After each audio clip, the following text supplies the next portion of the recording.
It was a day like any other, a day without incident. I was relaxing with my dear Viola, a chatot that has been my closest companion for as long as I can remember. I would make my commute every day while listening to her beautiful voice, singing soft melodies and tunes that would make work enjoyable at times. It was a day like any other, until my son returned home.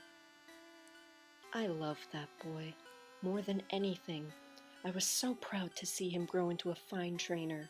He would tell me of his adventurous stories and heated battles. He even told me about how he captured his Pokémon.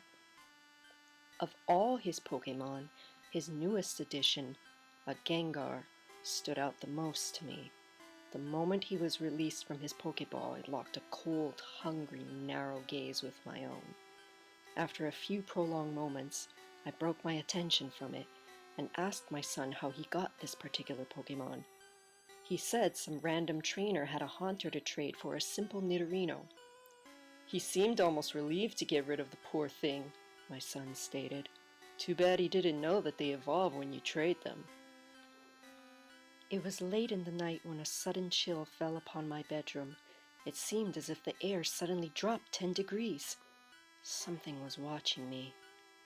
I sat up on my bed to look around, but saw nothing.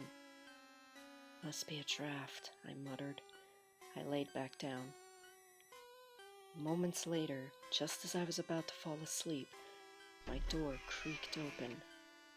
It was my son, but something seemed wrong. He just stood there, eyes like that of the Gengar I encountered earlier today. His figure was fuzzy, blotchy, almost unreal in the way it faded about, like a shadow. He started towards me, unblinking, holding his gaze at my eyes.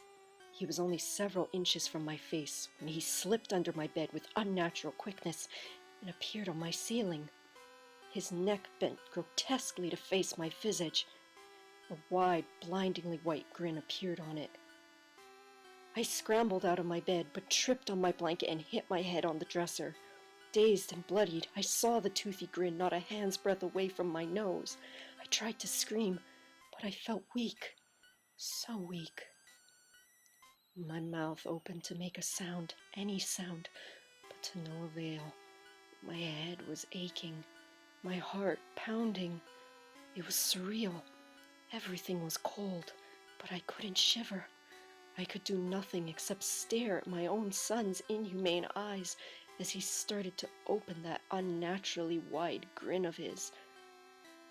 Then, darkness, nothingness, no eyes, no son, no heart, except only the chill.